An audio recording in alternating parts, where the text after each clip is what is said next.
All right, I am live. Oh my gosh. I do apologize. I don't know what happened tonight, but here we go. Live with Lisa, the number one quality you should look for in your next partner, or without this, your relationship is doomed to fail. So I'm going to let my assistant know that I was able to get on. And hi, Anna. Oh my gosh, my husband is making onion soup, and my eyes are, hello, Kaylee. My eyes are watering. It's so intense. Wow. Oh my goodness. How is everybody tonight? I'm so sorry I was late. Hi, Lisa. Hi, Emma. Hi, Kaylee. I got distracted looking for lights for our new house. So I apologize. We're having to replace all of the lighting in our home in Los Angeles. Hey, Paula and Maria. Hi, Ellie. Yeah, so I was getting new lighting for the house, and I got so caught up on Etsy looking at all the Moroccan lighting. So it was pretty crazy. I'm going to open my door because the onions are killing my eyes. Um, oof, maybe that'll help a little bit. Wow.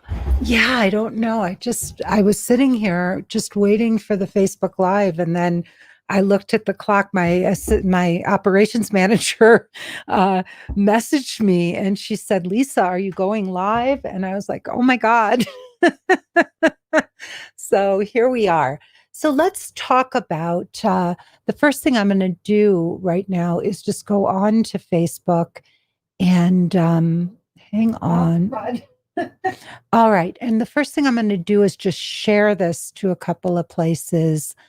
Um, and then once I do that, I am good to go. How is everybody? Are you all ready for the holidays? I think a lot of you are in lockdown. I know everybody in Los Angeles is in lockdown right now. And yeah, it's not great, huh? It is oh, sorry, I'm looking at this picture of me wiping my eyes. There's just one other place I want to share this, which is um, let's go to Facebook. I can do that fast.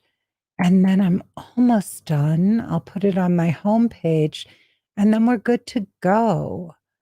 Um, it's good, not good to see this. Okay, I'm not going to go there.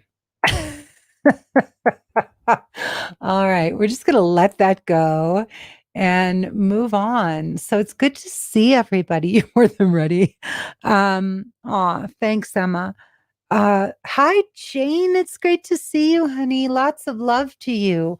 So let's talk about who knows what is the number one quality that you should be looking for in your partner. Does anybody have any ideas about that? Anyone? Yeah, no lockdown in Florida, Hannah. I know that one. Lisa says the restaurants are open and can seat 50% capacity. Yeah, I think in here in New Mexico, they can do um I think 25% capacity, not a lot. I don't know if anybody knows. Does anybody know that we're moving to Santa Fe? My husband and I bought a house, and I'm waiting for all your answers to come up. I want to see if anybody gets this. The number one quality that you should be looking for in a man. Let's see what you guys come up with. You ladies, I shouldn't call you guys. Let's see. Come on, let's get some more answers here. Let's see what you come up with. Consistency, no. Loving and caring, no. Oopsie. Hi, Barry. Honesty, no. I'm asking, what is the number one quality? Thanks, Paula. I'm so excited. Breathing. What is the number one quality you should be looking for in your next partner? Who knows? Who knows? The secure attachment style. That's a good one, Laura. That's a good one. Yes, and actually a very, very good one. But that's not it. Hey, Mercedes, good to see you. Secure. Nope. Nope, nope, nope. Karen says listening. Hey, Karen, it's good to see you. Who else? Come on, ladies. There's 27 of you, and I've had about 10 responses. These are all great. Hey, Jamie. Nope, not compassion. These are all qualities. Kindness. Hello, Mercedes for the win. Way to go. Kindness. The number one quality, faith and communication. We already got it. We already got it. Hi, Crystal Kelly. Good to see you. So the number one quality, and the quality that is, hey, Kelly, good to see you, honey. We got our house. I think we're, it's almost 100%. So we're going to be neighbors. The single wealthy, Lisa Cohen said wealthy. Well, if you're like me, yes. No, the number one quality that people are looking for in a partner. Hi, Susanna. The number one quality. Hey, Misty, good to see you. Thanks, Jane. I'm so excited about this house. I can't even tell you. If anybody comes to Santa Fe, look me up. No, the number one quality is kindness. And it is reported to be the quality that everybody's you want to date with me this week. We'll talk, Kelly. Yeah. So Lisa wants to retire. That's very smart. Yes. Misty, you got it. It's kindness. And the reason, so, I want to talk about kindness and why it's so important, because I think it is a quality that's misunderstood and overlooked. So when I looked in my husband's eyes, when I looked into Benjamin's eyes, the very first thing I thought was, oh my God, this is the kindest person I've ever met. And when I was much younger, he is the kindest man I've ever met, Jane. And what I can tell you is that I would never have known the kindness was the top quality on my list, right, to find in a partner. But if you look at reports, if you look at surveys, and they say kindness is what people are looking for. It's the number one quality. When I was much younger, I wouldn't have understood what kindness was. I would have thought that kindness was a weakness. I would have seen men who were kind as being weak. In my family, my dad was a big macho guy. He was a big guy and he had a big personality. And I really did think that men who were kind didn't have a backbone and I would be able to walk all over them. What I realized is that there's a big difference between a guy being nice and a man being kind. If you ever want to read a really great book, and it's written for men, but it is truly one of the best books I've read. It's called No More Mr. Nice Guy. And one of the great things about reading books, so this is a book that I recommend, okay? It's written for men, but one of the reasons why I recommend this book is because when you read books that are written for men, it really gives you a brilliant glimpse into their psychology and what they're doing wrong and how they botch relationships, right? And so this book was written by a psychologist for men. And it was basically talking about there's men who are really nice. They were taught to be nice guys. They were taught to be nice guys by their mothers, to always be nice to women. And what they do is nice men will be nice, but then they get kind of passive aggressive because they're not being nice because they're just nice. They're being nice because they think if by being nice to women, they'll get what they want from us. So they'll get sex, or they'll get us to be nice to them, but it's really not genuine. Like nice is not necessarily a positive quality. There's a big difference between a person who is nice and a person who is kind. There's a big difference between people and men who are nice and who are kind. So kind men are kind by choice. They move through the world, through their lives with kindness. And it's a choice to treat people with respect, to be thoughtful in the way they say things, to care about a woman's feelings, about a person's feelings. But kindness is really an elevated quality, right? Like compassion, patience, caring. Kindness is really a very, kindness is really, when it's done, when it comes from the heart, it's a choice to be thoughtful, to look at a man's impact on a woman, on the world. And so, Benjamin, I had never seen in my life such a beautiful combination of masculinity and kindness in one man. It was really extraordinary to meet a man who is so masculine. He has boundaries. He knows who he is. There's no walking all over this man. But when I was younger, if I had met Benjamin on our very first date, because he's soft spoken, he's very introspective, he speaks slowly, and he's extremely kind, I would have taken that as a weakness. And I would have been naive enough to think, oh, I can walk all over. But it's, you can walk all over nice men, Lisa. We can walk all over nice men. Women exploit nice men, but not kind men. There's a big difference between nice and kind, right? And so I would have missed the best man I've ever met in my life. And I wouldn't have ever known, if not for Benjamin, to put kind at the very top of my list. It would have never even occurred to me to do that.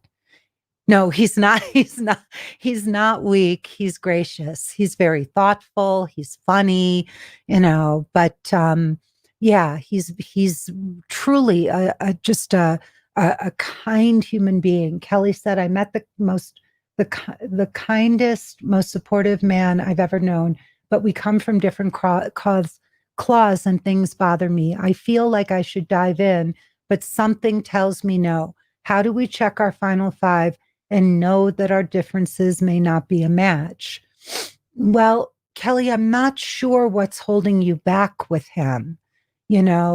I'm not sure. I don't know if it's your fear of having a man be so kind and supportive to you.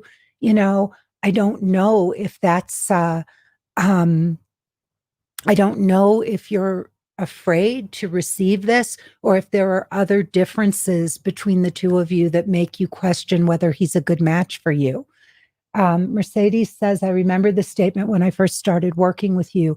It made an impression on me because I realized I needed to rethink what's important in a relationship. It's so true. And these are things that, we just don't know until we know it, right? Like the most beautiful thing about Benjamin is, you know, the most beautiful thing about Benjamin is he's deeply honest. He'll tell me the truth about whatever he's thinking or feeling. If I ask him a question, I get an honest answer, but he just says it in a kind way. So he'll find the most diplomatic, kind way to say something. And I'll give you an example. I put on weight since we met. I'm not the same weight that I was when he and I first met. And I asked Benjamin, does it bother you that I've put on weight? And he looked at me and he said, you turn me on more than any other woman I've ever known. He said, I think you're beautiful. And he said, if I had my wish list, you would weigh what you meant, what you weighed when we met. but he said, you turned me on more than any other woman I've ever known. So he did a compliment sandwich. And in the middle, he said, if I had my wish list, but he wasn't like, you need to lose weight, or by the way, you have put on a lot of weight, or you've gotten fat, or, he was very honest with me, but in a very, very loving way. Jane says, I can't wait to hear how we identify if they are kind or just pretending. Jane, there's an authenticity to somebody who's genuinely kind or who's genuine. There's just an authentic, it's like when you have, something that's not real and you go like that, and it's like it thuds, but when you have real crystal and you hit it, you get this beautiful sound. You can just tell that, there's such a purity with Benjamin. He's so authentic, and it's in everything. It's in the littlest gestures and the biggest ones. But you really do. The more authentic, the kinder you are, the more you cultivate these qualities inside of you, the more you can recognize them in other people. So the real litmus test is not, can I trust you? Are you trustworthy? But really, when you know what trust looks like and sounds like, it's very easy to spot people that aren't trustworthy, that don't have integrity, but it starts with you. So Kelly says, he says, ain't and should have went. So you're saying that maybe there's an education difference or something, right? That just is not, that you would be, it sounds like you might be embarrassed to have him around your friends, Kelly. I don't know if that's true, but it sounds like that's what you're saying, that there's a cultural difference, maybe a difference in education or refinement, and that's a big deal. Vanetta, you said, how do you know if they're kind? Because at first they'll do anything to get us, but after a few days they change. Well, then that's not kind. A person who's genuinely kind, it's consistent. There's a consistency to genuine kindness. It's just across the board. It's consistent. It was in everything. Like, I just watched my husband, how he moved through the world and how he treated people, from the waitress to the gardener to the house cleaner, to his mother and father. If you really want to see how good someone is, a man is, really look at the way he treats his parents, and especially his mother. He doesn't have to love her.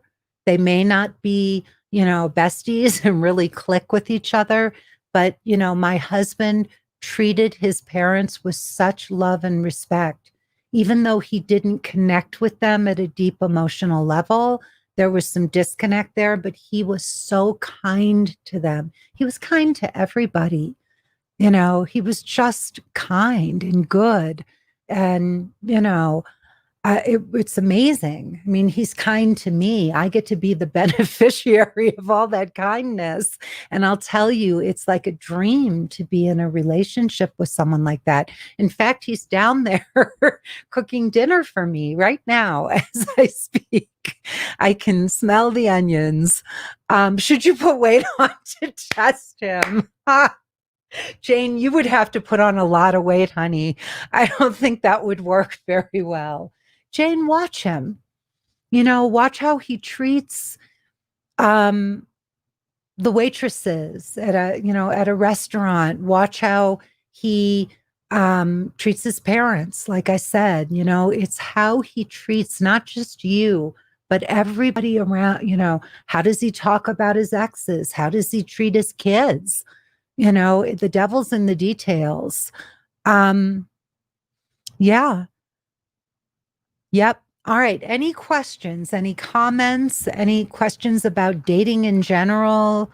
How are you ladies doing?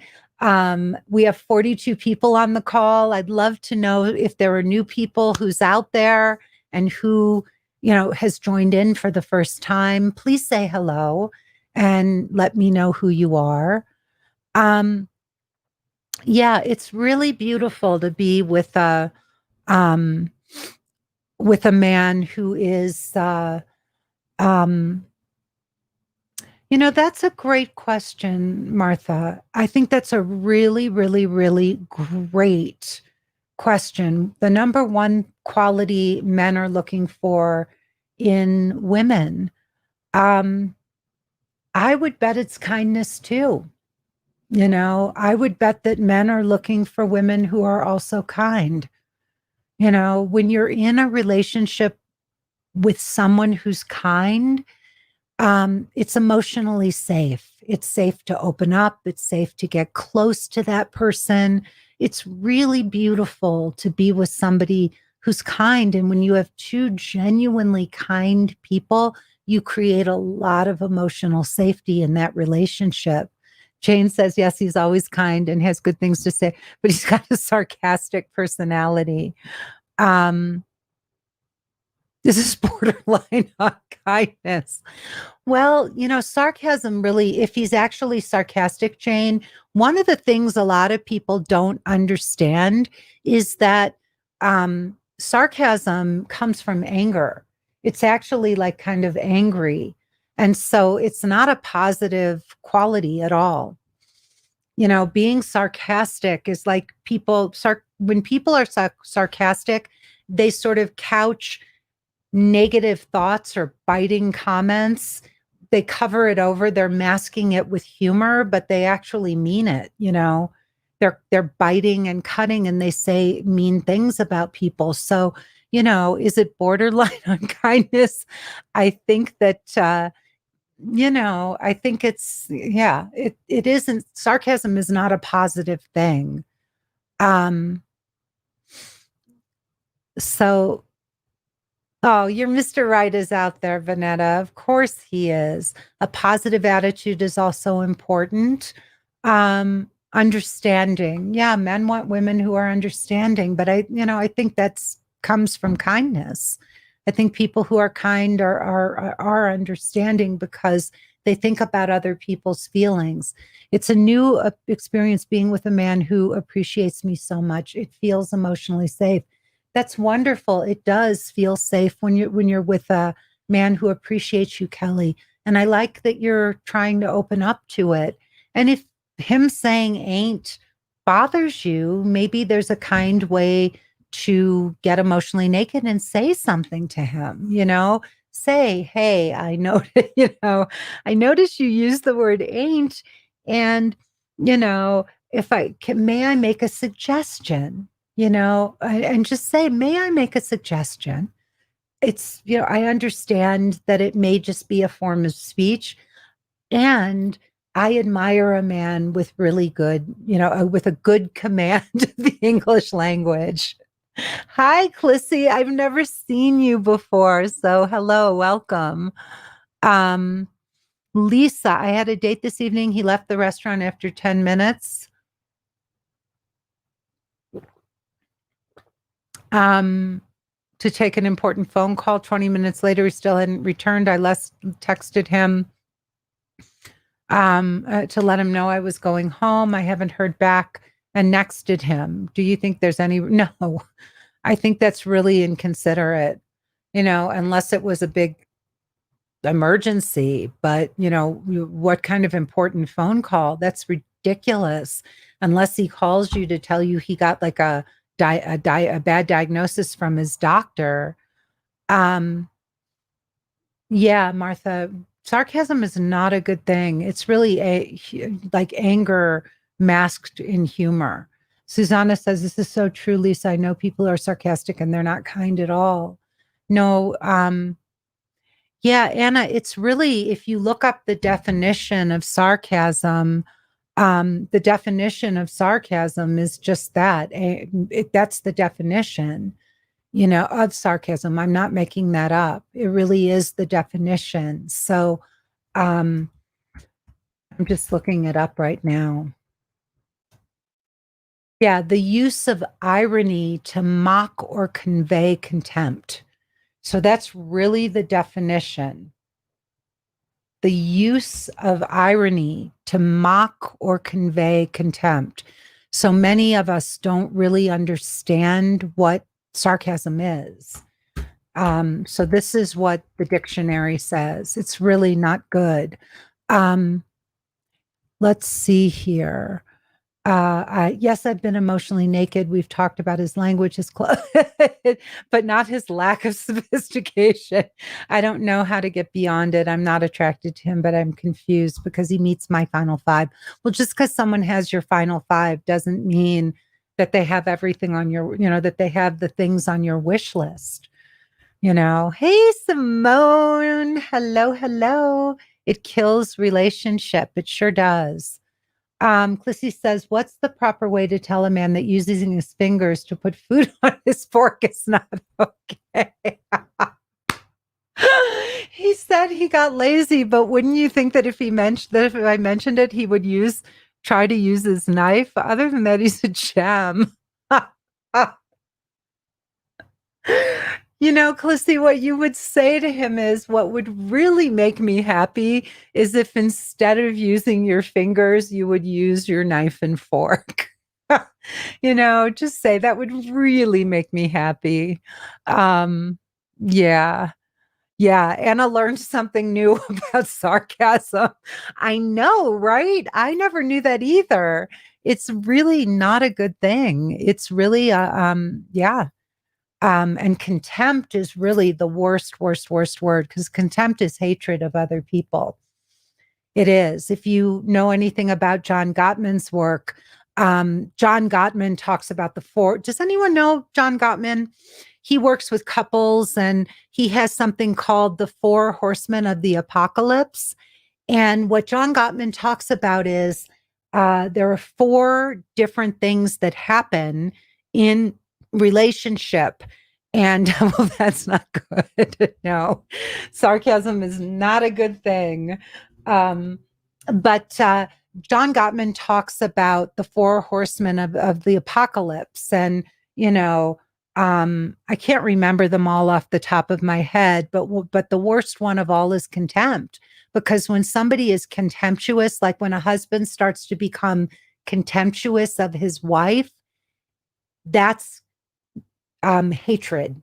He's switched from love to hate. And so when contempt sets in, it's really bad. Oh my God, I had a date. Whoops. Wait, Kelly said I had a date with a guy who scratched his back with a fork. Oh no, no.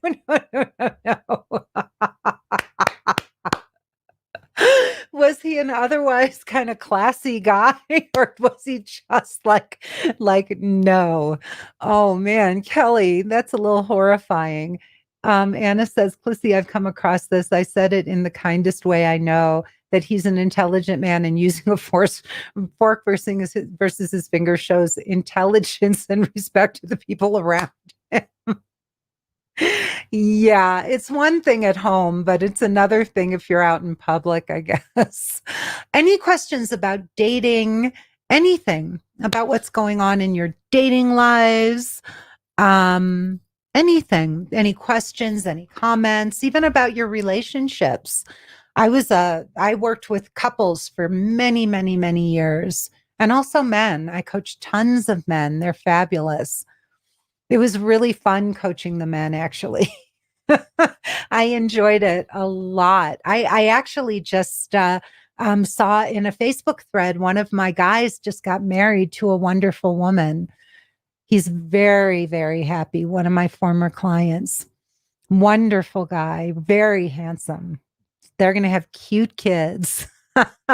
Judy says, I see a lot of men listing that they are sarcastic in their profiles. I usually pass them by. Now I know why. Exactly. But a lot of people don't really understand. They use the word sarcastic wrongly. They don't use it correctly.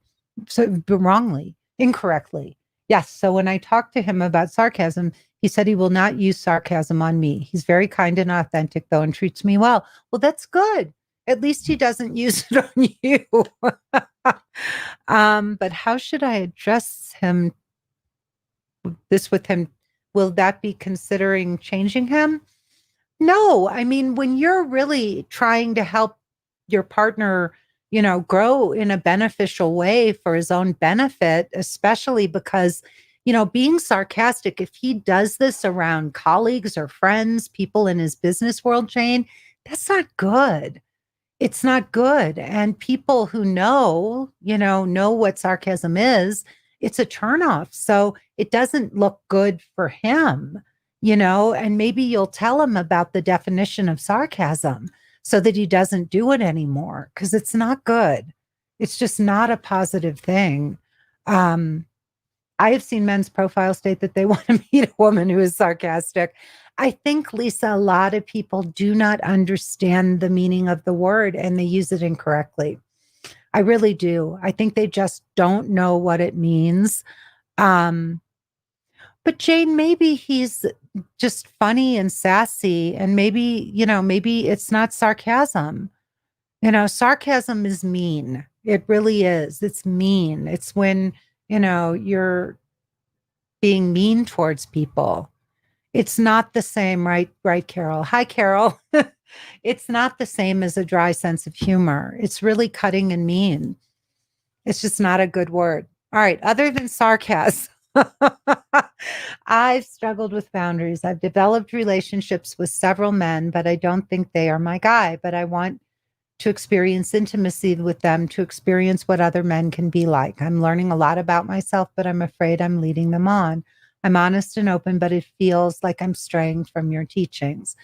Um, Kelly, I think it's okay to meet men and give them a chance and see if something can grow, you know, um, just to see if something can grow, and not, just give them a chance. And if it doesn't click and you give them a little bit of a chance, but it's a good way to sort of break the mold because even if these aren't your guys, what's great is the more you spend time with men who are not, who are good to you, who are kind, who care about you, the more you're going to get used to being treated that way.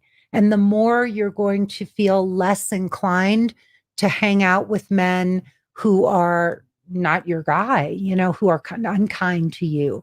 So as the more you spend time with kind, loving, caring men, the more that's going to be your norm. Lisa, if a man tells you on your second phone conversation he lied about his age and he's 5 years older than he said, would you trust him? I don't know why, but I can't trust him now. He would like to meet me, but I'm not sure I want this. What do you suggest? Um, I can't tell anybody how, what to do or where you draw your lines around honesty and integrity. He told you, like he didn't hide, he put it in his profile. And usually people do, almost many, many, many people will put their age up or down a few years because of the algorithms and the way we're ageist. And so a person who's 50 might put his age down a few years so that he comes under, the 50-year cutoff so that he can connect with women who he feels are a little bit more, young and matched with him emotionally. So, yeah, I mean, I think people do it not because they mean to be dishonest, but because people, because of the way that people will say, okay, I'm not going to date anybody who's under, who's more than 50, right? We have those cutoffs, but you could have a guy like Benjamin. Benjamin is almost 70. I look at other 70-year-old men and they're not like him. They're not fit. They're not handsome like Benjamin. And I might not even at this point in my life be looking at 70-year-old men at my age. But my husband is not the norm. And so, if Benjamin were dating right now, he might put his age at 65 because the women who he would want to date, because he's so young, would not be a fit for him if they were 70. So I don't know. I don't think it's a big deal. I truly don't. I just don't think fudging your age, especially because he told you about it. And I don't think it's a lie. I think it's just online dating. Now, I could understand if he shows up and he's, 50 pounds heavier than his pictures and his pictures are out of date or something, then you've got a couple of marks against him. Yes, 70, no way. Kelly, my husband is, I'm 59 and he's 68. So, um, what do you do when you're 68 and you feel like you're 50? And most of those 68-year-old women, are not a match for you, right? And that's all nobody will go out with you. Carol, 12 years might be a lot. 12 years could be a lot, but you'd have to see if you got to really take it on a case by case basis. I mean, to me, it's not, if a 12-year younger man reached out to me, I wouldn't feel comfortable probably dating him. I would be very concerned that I would get very, invested, and, I wouldn't, he would leave for a younger woman. And as I was aging, it would actually make me feel older than my age to be, some women don't feel this way. They think it's flattering. But to me, I would think, gosh, he could be with a much younger woman. And so I would feel uncomfortable. But a lot of, everybody's dating, it's getting all mixed up. It's like Yahtzee, put it in a cup and shake it. And, everything is different now. Simone said, yeah, Simone and I are the same age. And her guy is 74 and he's handsome as hell. He looks amazing, fabulous. And he's just so good looking.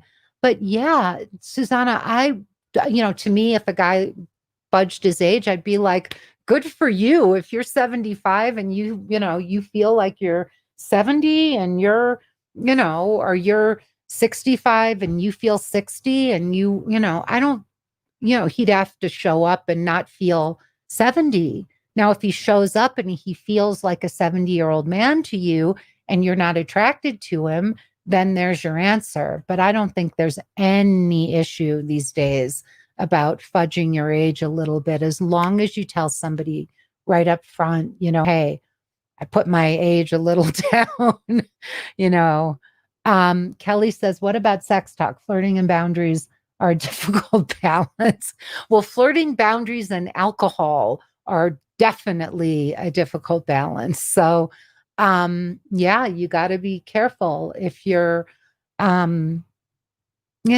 mean, I can flirt and have plenty of boundaries when I'm sober, but if I'm drinking and I'm flirting and I'm having sex talk and I'm drinking, that can be an issue. So I think it's important, or even if you're smoking pot or you're under the influence of something, then it becomes tough. But especially now with COVID and stuff, if you're at somebody's house and you're doing this, then yeah, it can be an issue.